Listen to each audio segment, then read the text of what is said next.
अस्सलामुअलैकुम dear students, उम्मीद करता हूँ आप सब स्टूडेंट ठीक ठाक होंगे, खैरियत से होंगे। डियर स्टूडेंट्स, आज की इस वीडियो में हम BSN 6 semester and post RN second semester के सब्जेक्ट एपिडेमियोलॉजी के 2023 के KMU पास पेपर को डिस्कस करेंगे और इसको समझने की कोशिश करेंगे। एग्ज़ामिनेशन पॉइंट ऑफ व्यू से ये पेपर जो है बहुत ज़्यादा इम्पोर्टेंट है, ख़ास तौर पर पोस्ट RN सेकेंड सेमेस्टर के स्टूडेंट्स के लिए। तो इसलिए कोशिश आप लोगों ने ये करनी है कि इसको आप गौर से सुने। जो चीज़ें मैं आप लोगों को समझाने की कोशिश कर रहा हूँ उसको आप इस लेक्चर के दौरान जो है समझेंगे तो इंशाल्लाह आपको ये MCQs भी इसी टाइम जो है याद हो जाएंगे और आगे फिर आपके लिए बहुत ज़्यादा आसानी भी होंगी। लेक्चर को स्टार्ट करने से पहले तमाम स्टूडेंट्स से गुजारिश है कि काइंडली चैनल को सब्सक्राइब करें, साथ ही बेल आइकन को भी दबाएं ताकि नए वीडियोस की नोटिफिकेशन आप दोस्तों को टाइम पर मिलती रहे। तो डियर स्टूडेंट्स, हमारे साथ MCQs नंबर 1 है। कहते हैं कि epidemiology play a vital role in. तो अगर आपको याद हो, मैंने आपको लेक्चर के दौरान एपिडेमियोलॉजी की डिफिनीशन की थी। सिंपल अल्फाज में मैं आपको यहाँ पर उर्दू में बताऊँगा। एपिडेमियोलॉजी जो है ये हमारे साथ वो फील्ड है जिसमें हम क्या करते हैं, जिसमें हम डिज़ीज़ की डिस्ट्रीब्यूशन के बारे में बात करते हैं, उसकी फैक्टर्स के बारे में, उसके डिटर्मिनेंट्स के बारे में बात करते हैं। ठीक है, इसी तरह से उसको स्टडी करने के बाद फिर उस डिज़ीज़ को हम कैसे कंट्रोल कर सकते हैं, उस डिज़ीज़ को मज़ीद लोगों को होने से कैसे प्रिवेंट कर सकते हैं। तो इस स्टडी को हम क्या कहते हैं? इस स्टडी को हम एपिडेमियोलॉजी कहते हैं। मतलब मेरी बात का ये है कि एपिडेमियोलॉजी जो है बीमारी को कंट्रोल करने में और बीमारी को होने से रोकने में बहुत ही इम्पोर्टेंट रोल प्ले करता है। तो इसमें आपके पास preventing disease and controlling disease, तो ये दोनों आएंगे। तो इस वजह से ऑप्शन सी आपके पास क्या होगा? करेक्ट होगा, जो कि आपके पास बोथ ए और बी है। ठीक है। MCQs 2 में कहते हैं the above epidemiological curve depicts show which one of the following pattern of disease. कहते हैं कि ऊपर जो आपको डायग्राम दिया गया है, तो इस डायग्राम में जो है डिजीज़ पैटर्न के हवाले से क्या आपको बताया जा रहा है। तो जाहिर बात है, अगर यहाँ पर आप लोग स्टार्ट में देखें तो स्टार्ट में जब डिजीज़ स्टार्ट हुई थी, ठीक है, तो स्टार्ट में बहुत कम लोग जो है इससे मुतासिर हुए थे, लेकिन फिर टाइम के गुजरने के साथ साथ एकदम से बीमारी जो है वो क्या हो गई? ज़्यादा हो गई और लोग जो है बहुत ज़्यादा तादाद में इससे क्या हुए? मुतासिर हुए। ठीक है, तो इसका मतलब ये है कि यहाँ पर आपके पास जो बीमारी फैली हुई है, लोग इससे मुतासिर हुई है, तो इसका मतलब क्या है? इसका मतलब ये है कि ये आपके पास एपिडेमिक हो गई है। ठीक है, एपिडेमिक जो कि एकदम से जो है एक कम्युनिटी में क्या हो जाए? फैल जाए, लोग उससे मुतासिर हो जाए, तो इसको हम क्या कहेंगे? इसको हम एपिडेमिक कहेंगे। तो ऑप्शन डी आपके पास इसमें क्या आएगा? सही आएगा। MCQs 3 में कहते हैं various methods are use in which of the following type of epidemiology. कहते हैं कि एपिडेमियोलॉजी की वो कौन सी मेथड है, वो कौन सी टाइप है जिसमें हम मुख्तलिफ़ किस्म के क्या करते हैं? मुख्तलिफ़ किस्म के एपिडेमियोलॉजिकल टाइप्स को हम स्टडी करते हैं। ठीक है, तो इसमें आपके पास जो करेक्ट ऑप्शन आएगा तो वो ऑप्शन बी है, which is analytical epidemiology. Analytical epidemiology में आप लोग क्या करते हैं? एनालिटिकल एपिडेमियोलॉजी में आपके पास जो इस स्टडी की टाइप्स है, तो इसमें आपके पास कौन कौन से टाइप आते हैं? इसमें आपके पास जो है कोहर्ट स्टडी आ जाती है। ठीक है, इसमें आपके पास केस कंट्रोल स्टडी आ जाती है, इसमें आपके पास सीरीज स्टडी आ जाती है, इसमें आपके पास क्रॉस सेक्शनल स्टडी आ जाती है, इसमें आपके पास रेंडमाइज कंट्रोल ट्रायल स्टडी जो है आ जाती है। तो मतलब यह है कि एनालिटिकल एपिडेमियोलॉजी ये आपके पास वो स्टडी है जिसमें आप मुख्तलिफ़ किस्म के मेथड्स को क्या करते हैं? यूज़ करते हैं और डिज़ीज़ के हवाले से आप क्या करते हैं? इंफॉर्मेशन कलेक्ट करते हैं। MCQs 4 में कहते हैं विच specific feature of science in the following does epidemiology have. कहते हैं कि एपिडेमियोलॉजी में साइंस की वो कौन सी ख़ास फंक्शन है जो कि हम एपिडेमियोलॉजी में क्या करते हैं? उसको परफॉर्म करते हैं। ठीक है, तो इसमें आपके पास जो करेक्ट ऑप्शन आएगा वो ऑप्शन सी है। क्यों सी है? क्योंकि आप सबको पता है कि साइंस में हम क्या करते हैं, साइंस में सबसे पहले हम एक थ्योरी क्रिएट करते हैं या एक हाइपोथेसिस जो है उसको हम क्या करते हैं, पेश करते हैं। फिर उस हाइपोथेसिस पर हम क्या करते हैं, एक्सपेरिमेंट्स करते हैं, और फिर उस एक्सपेरिमेंट के बाद जो है हम क्या करते हैं, कंक्लूजन करते हैं, और हमारे पास जो रिज़ल्ट आता है तो उसको फिर हम क्या करते हैं, स्टार्ट वाले कंडीशन के साथ कंपेयर करते हैं और अपनी बात को देखते हैं कि हमारी जो स्टेटमेंट है वो सच साबित हुई है या गलत साबित हुई है।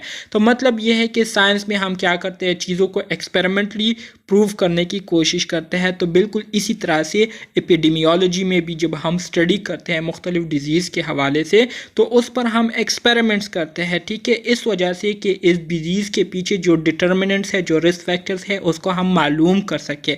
तो इस वजह से हम क्या करते हैं, किसी भी किस्म की डिजीज़ के हवाले से हम एम्पिरिकल एविडेंस क्या करते हैं, उसको हासिल करने की कोशिश करते हैं।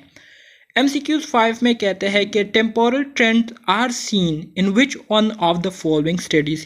कहते हैं कि टेम्पोरल ट्रेंड जो है ये हम किस तरह की स्टडी में जो है हमें देखने को मिलती है। तो ये आपके पास जो करेक्ट ऑप्शन आएगा इसमें, तो वो क्या है, ऑप्शन सी है, which is prospective study. Prospective study जो है ये आपके पास कोहॉर्ट स्टडी की एक किस्म है। आपको पता है कि कोहॉर्ट स्टडी में आपके पास, तो प्रोस्पेक्टिव स्टडी का आप सबको पता है कि ये हमारे साथ वो स्टडी होती है जिसमें एक ख़ास टाइम पीरियड के लिए हम अपने पेशेंट्स को क्या करते हैं, पार्टिसिपेंट को फॉलो करते हैं, फॉलो अप उनकी करते हैं, मॉनिटरिंग उनकी करते हैं, और देखते हैं कि इस ख़ास टाइम पीरियड के दौरान इनमें किसी किस्म की इंसिडेंट जो है वो रिपोर्ट होती है या नहीं। तो इसको हम क्या कहते हैं, इसको हम प्रोस्पेक्टिव स्टडी कहते हैं। तो ऑप्शन सी आपके पास इसमें क्या आएगा, करेक्ट आएगा, सही है। MCQ 6 में कहते हैं कि the association between exposure and outcome is study in. कहते हैं कि हमारे साथ वो कौन सी स्टडी है, ठीक है, वो हमारे साथ कौन सी स्टडी है जिसमें हम एक्सपोजर और जो आउटकम होते हैं उनके दरमियान जो एसोसिएशन, जो रिलेशनशिप होती है, ठीक है, उसके बारे में हम स्टडी करते हैं।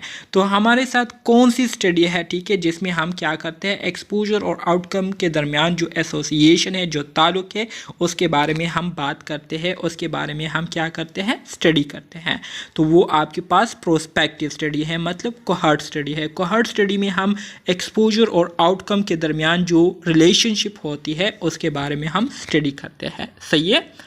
MCQ 7 में कहते हैं कि the that chances of something occurring या occurred given that another event has also occurred is known as.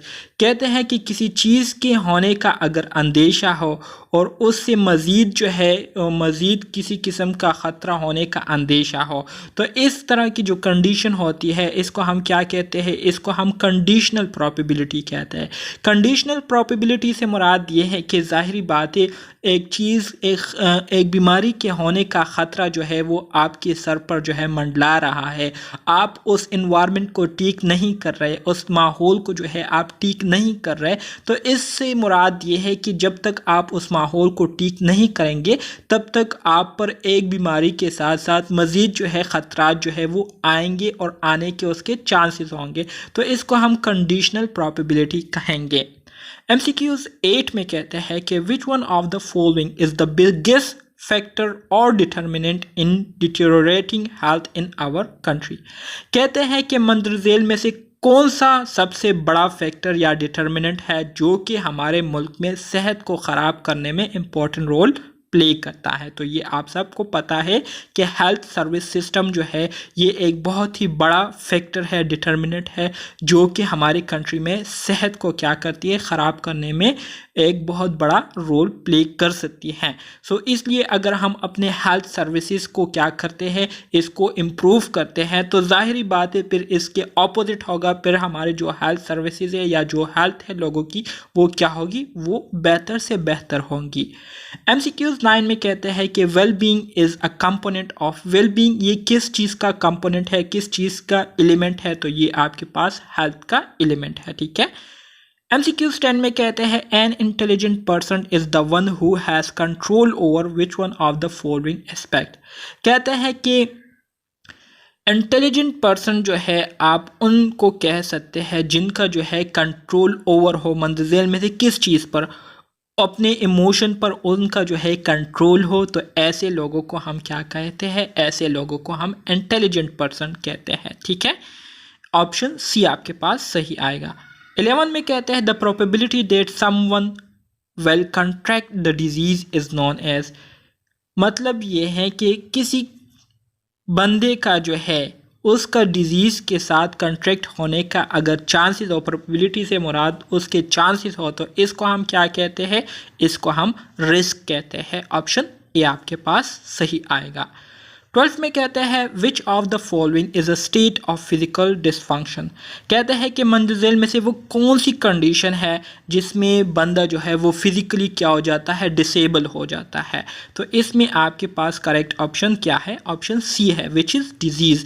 Disease ये ऐसी कंडीशन है, ठीक है, जिसमें बंदा जो है वो क्या हो जाता है? एम्पेयरमेंट का शिकार हो जाता है, मतलब वो अपने रोज़मर्रा के जो डेली एक्टिविटीज़ है उसको करने से क्या हो जाता है? कासिर हो जाता है। तो इस वजह से ऑप्शन सी जो है आपके पास क्या आएगा?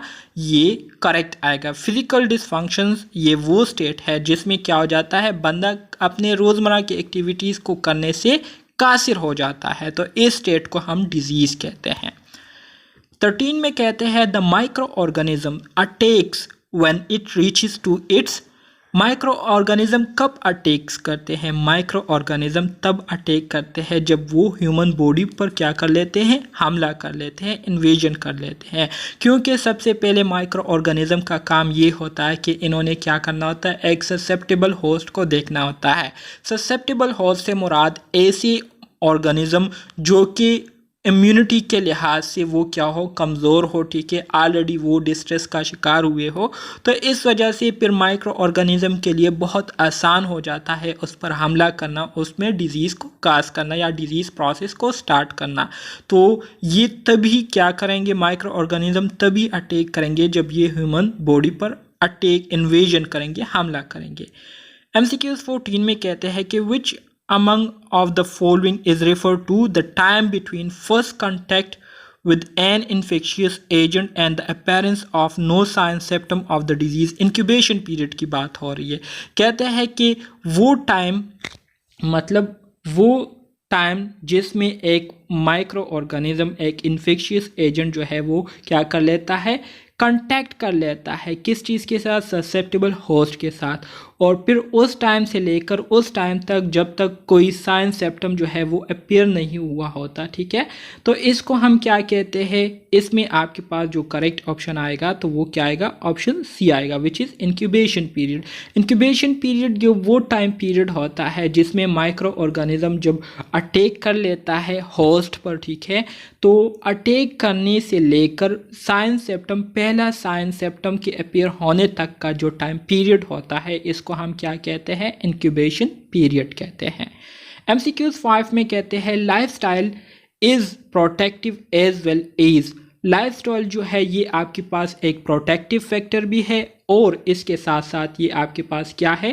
प्रिवेंटिव फैक्टर है, रिस्क फैक्टर है, डेंजरस फैक्टर है या स्पेसिफिक फैक्टर है। तो इसमें आपके पास जो करेक्ट ऑप्शन आएगा तो वो क्या आएगा? ऑप्शन बी आएगा।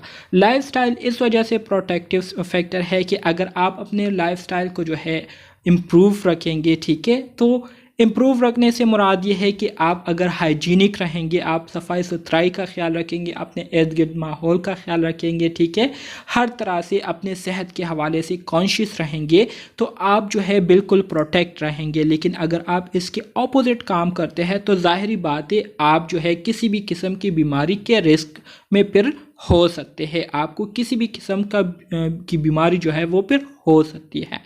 16 में कहते हैं virulence refer to which among the following, virulence से क्या मुराद है? वायरुलेंस किसे कहते हैं? तो वायरुलेंस के हवाले से मैंने ऑलरेडी आप लोगों को बताया था कि the proportion of person with clinical disease who become severely ill और डाई, ठीक है, कि एक बंदा जो है वो क्या हो जाए? वायरुलेंस से मुराद क्या है कि एक बीमारी जो है इस कदर फैल जाए और इस कदर सेवियर हो जाए कि इससे बहुत ज़्यादा लोग जो है क्या हो जाए? बीमार हो जाए और इवन कि उनकी डेथ हो जाती है उस बीमारी की वजह से, ठीक है। तो इस तरह की जो कंडीशन होती है इसको हम क्या कहते हैं? इसको हम वायरुलेंस कहते हैं और ये वायरसेस की एबिलिटी होती है। MCQ 17 adding iodine in water is an example of. कहते हैं कि जब आप आयोडीन को वाटर में ऐड करते हैं तो ये किस चीज़ की एग्जाम्पल है? तो ये प्राइमरी प्रिवेंशन या प्राइमरी प्रिवेंशन की क्या है? एग्जाम्पल है। MCQs number 18। MCQs 18 में कहते हैं कि विच of the following is not an example of chemical agent. कहते हैं कि मंदरजेल में से कौन सा जो है आपके पास केमिकल एजेंट के एग्जाम्पल में नहीं आता। तो करेक्ट ऑप्शन आपके पास क्या है? रेडिएशन। रेडिएशन जो है ये केमिकल एजेंट के एग्जाम्पल्स में नहीं आता। बाकी पेस्टिसाइड्स हो गए, ठीक है, या टॉक्सिक वेस्ट, तो ये आपके पास केमिकल एजेंट्स के एग्जाम्पल में आता है। या जो एयर पोल्यूटेंट्स हो गए, ठीक है, जिसमें मुख्तलिफ़ किस्म के नोशियस कार्बन या नोशियस क्या होते हैं एलिमेंट्स पाए जाते हैं या गैसेस पाए जाते हैं। 19 में कहते हैं hypertension, obesity and hardening of the arteries get together to develop stroke. It is best explain in which of the following theories. कहते हैं कि हाइपरटेंशन, ओबेसिटी मतलब मोटापा, और इसके साथ साथ आर्टरीज़ में जब प्लेग जमा हो जाता है तो आर्टरीज़ जो है वो सख्त हो जाती है, ठीक है, उसमें फिर ब्लड फ्लो अच्छी तरीके से नहीं होती, तो इसकी वजह से क्या हो जाता है? स्ट्रोक काज हो जाता है। तो अब यहाँ पर आप देखिए 3 फैक्टर्स जो है ये कंबाइन हुए हैं और 3 फैक्टर्स की वजह से क्या हुआ है? एक स्पेसिफिक डिजीज़ जो है वो काज हुआ है। तो किस चीज़ की तरफ इशारा है? ये असल में वेब ऑफ काजेशन की तरफ इशारा है। वेब ऑफ काजेशन मैंने आपको काफ़ी डिटेल के साथ लेक्चर्स में बताया हुआ है। अगर आपने अभी तक वो लेक्चर्स नहीं देखे हैं तो अगर उसको आप लोग देख लेते हैं तो फिर ये MCQs को हल करना आप लोगों के लिए पानी की तरह आसान हो जाएगा, ठीक है, क्योंकि उसमें ऑलरेडी मैंने आप लोगों को बताया है कि ये टॉपिक जो है आपके एग्जाम में आने वाले हैं और इस तरह के MCQs आने वाले हैं, तो आप लोगों के लिए बहुत ज़्यादा आसानी हो जाएगी। MCQs 20 में कहते हैं कि life style is a protective as well as. वही MCQs दोबारा आया हुआ है, तो रिस्क फैक्टर भी है और प्रोटेक्टिव फैक्टर भी है। 21 में कहते हैं कि a variable that does not come in the path of exposure and outcome is known as. वो वेरिएबल जो कि हमारे साथ पाथ ऑफ एक्सपोजर या आउटकम में नहीं आता उसको हम क्या कहते हैं? कैटेगोरिकल वेरिएबल, इंडिपेंडेंट वेरिएबल, ठीक है, आउटकम वेरिएबल या एक्सट्रेनियस वेरिएबल। तो करेक्ट ऑप्शन MCQs 21 में आपके पास क्या आएगा? एक्सट्रेनियस वेरिएबल आएगा, ठीक है। MCQs 22 में कहते हैं विच of the following epidemic prevails in Palestine now a day. कहते हैं कि आजकल के दिनों में फ़लस्तीन में किस तरह की एपिडेमिक जो है वो जारी है, किस तरह से लोग जो है वहाँ पर मुतासिर हो रहे हैं। तो फ़लस्तीन का आप सबको पता है कि फ़लस्तीन में आजकल जो है ऐसे फ़िज़िकल इंजरीज हो रही है, सब लोग जो है वो फ़िज़िकली मुतासिर हो रहे हैं। तो ऑप्शन बी आपके पास इसमें क्या आएगा? करेक्ट आएगा। 23 में कहते हैं कि secondary prevention can be best done through.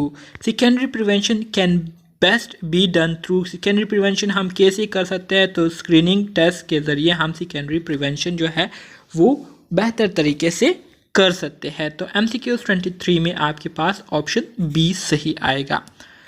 MCQs 24 Pep smear for cervical cancer is an example of. Pep smear for cervical cancer, तो ये हमारे साथ प्राइमरी प्रिवेंशन, सेकेंडरी प्रिवेंशन की क्या है? एग्जाम्पल है। MCQs 24 में आपके पास ऑप्शन बी आएगी। 25 में कहते हैं to label a person as a case it is necessary to. जब आप एक पर्सन को एज अ केस लेबल करते हैं तो इसके लिए क्या चीज़ ज़रूरी है, ठीक है, इसके लिए ज़रूरी है कि आप क्या करें? Identify case, determine case, define case या टू डिटेक्ट केस। तो इसके लिए ज़रूरी है कि आप क्या करें? इसके लिए ज़रूरी है कि आप केस को डिफाइन करें, ठीक है। तो MCQs 25 में आपके पास क्या आएगा? MCQs 25 में आपके पास ऑप्शन सी करेक्ट आएगा। MCQs 26 Which one of the following is a suspected case definition of measles? तो इसमें आपके पास जो करेक्ट ऑप्शन आएगा MCQs नंबर 26 में, तो वो क्या आएगा? ऑप्शन सी आएगा। Any febrile illness accompany by rashes, ठीक है, फेब्राइल इलनेस के साथ साथ रेशेस हो तो ये आपके पास क्या है? एक बेस्ट केस डिफिनीशन है मीजल्स के हवाले से। 27 में कहते हैं the action of stopping something from happening और अराइजिंग, कहते हैं वो अमल जिसमें आप किसी चीज़ को होने से रोकते हैं, ठीक है, तो इसको हम क्या कहते हैं, इसको हम प्रिवेंशन कहते हैं। यूनिट नंबर 3 में मैंने आपको काफ़ी डिटेल के साथ प्रिवेंशन के हवाले से बताया था और ये सबसे पहले स्लाइड में ये डिफिनीशन आपको मैंने दिया था और आपको कहाँ भी है कि ये एमसीक्यूज़ आएगा और देखिए यहाँ पर आया हुआ है, ठीक है। ये 2023 के अभी जो बीएसएन 6 सेमेस्टर का एग्ज़ाम हुआ था उनके पेपर्स है, ठीक है। तो इसके आने के बहुत ज़्यादा चांसेस है एग्ज़ाम में, तो इसलिए आपने इसको याद रखना है। Which one of the following take longer time to restore health, कहते हैं कि मंजिल में से वो कौन सा हमारे साथ फैक्टर है या टाइप है जो कि बहुत ज़्यादा टाइम लेती है हेल्थ को रिस्टोर करने में। तो इसमें आपके पास जो करेक्ट ऑप्शन आएगा MCQs 28 में, तो वो आपके पास क्या है, ऑप्शन सी है, विच इज़ टर्शियरी प्रिवेंशन। क्यों, टर्शियरी प्रिवेंशन में डिजीज़ जो है वो बहुत ज़्यादा सीवियर हो चुकी होती है, उसकी बहुत ज़्यादा प्रोग्रेशन हो चुकी होती है, तो इस वजह से जब डिज़ीज़ ख़त्म होती है और हेल्थ जो है दोबारा बहाल होती है तो इसमें टाइम बहुत ज़्यादा लगता है। 29 में कहते हैं public health education about diet and exercise is an example of, publicly जब हम लोगों को क्या करते हैं, एजुकेट करते हैं खुराक के हवाले से, एक्सरसाइज के हवाले से, तो ये आपके पास किस चीज़ की एग्जांपल है, ordinary primary prevention, specific primary prevention, general primary prevention या ओकेजनल प्राइमरी प्रिवेंशन। तो इसमें आपके पास correct option specific primary prevention आएगा, ठीक है। 30 all of the following are true for conducting a screening test except, कहते हैं कि मंदरज झेल में से तमाम ऑप्शन जो है स्क्रीनिंग टेस्ट के हवाले से क्या है, ठीक है, सिवाय एक के जो कि ठीक नहीं है। तो वो एक जो कि ठीक नहीं है वो कौन सा है, there is no need of a suitable test to detect the early stage, ठीक है। तो ये आपके पास सही नहीं आता, बाकी तमाम जो 3 ऑप्शन है वो आपके पास क्या है, करेक्ट हैं। Compliance with remedies of diabetes mellitus is an example of, ठीक है। तो ये आपके पास किस चीज़ की एग्जाम्पल है, ये आपके पास टर्शियरी प्रिवेंशन की एग्जाम्पल है। तो इसमें आपके पास जो करेक्ट ऑप्शन आएगा MCQs 31 में ऑप्शन ए आएगा, टर्शियरी प्रिवेंशन, ठीक है। High qualification of a person is a high qualification of a person is a risk factor, protective factor, modifiable factor या नॉन ऑफ द अबव। तो ये आपके पास एक क्या है, MCQs 32 में आपके पास क्या आएगा, प्रोटेक्टिव फैक्टर है, ठीक है। जब आप हाईली क्वालिफाई होंगे तो मतलब आप में शऊर होगा, आपको चीज़ों के बारे में पता होगा, सही गलत के बारे में आपको पता होगा, ठीक है। तो प्रोटेक्टिव फैक्टर है। MCQs 33 immunize people protect other unimmunize people in their environment, कहते हैं कि वो लोग जो कि इम्यूनाइज्ड होते हैं, जिन्होंने वैक्सीनेशन की होती है, तो उनकी वजह से दूसरे लोग जो है अब माहौल में जो रहते हैं वो क्या होते हैं, महफूज रहते हैं, महफूज होते हैं। तो इसको हम क्या कहते हैं, इसको हम हर्ड इम्यूनिटी कहते हैं। ऑप्शन सी आपके पास इसमें क्या आएगा, करेक्ट आएगा। तो डियर स्टूडेंट्स आज के लिए इतना काफ़ी है, इंशाल्लाह नेक्स्ट वीडियो में हम यहाँ से मज़ीद कंटिन्यू करेंगे और इस 70 MCQs को हम क्या करेंगे, मुकम्मल करेंगे, ठीक है। तो उम्मीद करता हूँ आपको ये MCQs पसंद आए होंगे और आप लोगों ने इसको अंडरस्टैंड भी कर लिया होगा। अगर आपको ये MCQs पसंद आए हुए हो तो वीडियो को ज़रूर लाइक कीजिएगा, अपने फ्रेंड्स के साथ शेयर कीजिएगा और इसके साथ साथ चैनल को सब्सक्राइब जो है कीजिएगा, ठीक है।